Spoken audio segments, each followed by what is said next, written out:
नमस्कार, मैं अंजना और आप देख रहे हैं न्यूज सर्कल। आइए बढ़ते हैं आज की बड़ी खबर की ओर। खतरनाक मोड़ पर पहुंची जंग। ईरान में इसराइल पर दागी क्लस्टर मिसाइलें, हिजबुल्लाह का भी मिला साथ। देखें ताजी अपडेट। इसराइल और ईरान के बीच जंग खतरनाक मोड़ ले चुकी है। इसराइल ने ईरान के परमाणु ठिकानों पर बमबारी की, जिसमें अराक, ननताज और खोंडब हैवी वाटर रिसर्च साइट के इलाके शामिल थे। ईरान ने इसराइल पर जवाबी कार्रवाई में मिसाइलें दांगी।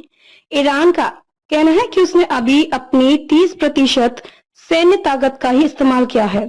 यूएनएससी इस तनाव पर चर्चा के लिए फिर इकट्ठा होगा। इसराइल और ईरान के बीच छिड़ी जंग ने अब और खतरनाक मोड़ ले लिया है। 8 दिन पहले शुरू हुए इस संघर्ष में दोनों मुल्क एक दूसरे पर भारी हमले कर रहे थे।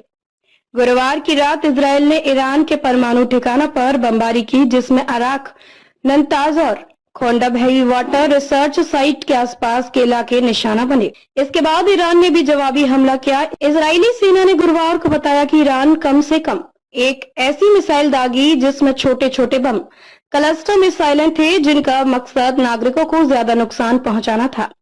यह इस जंग में क्लस्टर मिसाइल के पहले इस्तेमाल का दावा है। नागरिक इलाकों में फटे बम। इजरायली सेना के अधिकारियों ने इस बारे में और कोई जानकारी नहीं दी।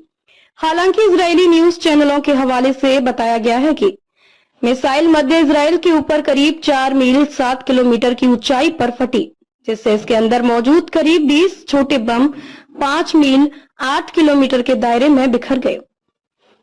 यह हमला दोनों मुल्कों के बीच बढ़ते तनाव को और गंभीर बनाता है, क्योंकि क्लस्टर मुनीशन का इस्तेमाल अंतर्राष्ट्रीय स्तर पर विवादास्पद माना जाता है। न्यूज एजेंसी ISNA के मुताबिक ये इलाके ईरान के परमाणु कार्यक्रम का अहम हिस्सा है। दूसरी तरफ लेबनान की हिजबुल्लाह ने ईरान का खुलकर समर्थन किया है।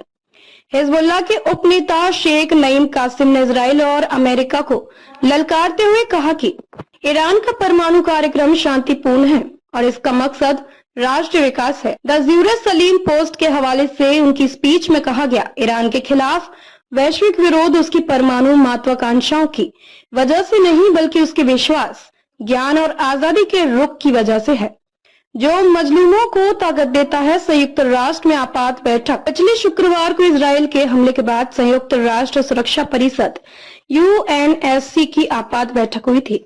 अब ईरान ने रूस, चीन और पाकिस्तान के समर्थन से एक और बैठक की मांग की है।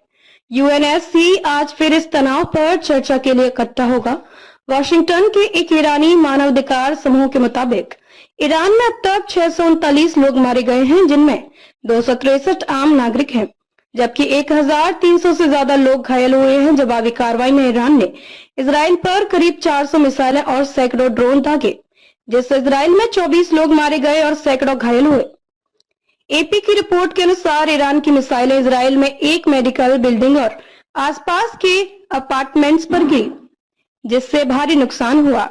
ईरान के IRGC कमांडर मोहसिन रजई ने कहा कि ननताज, हसवान, खंदाब और अराक जैसे परमाणु ठिकानों की सामग्री को हमलों से पहले सुरक्षित जगहों पर पहुंचा दिया गया था।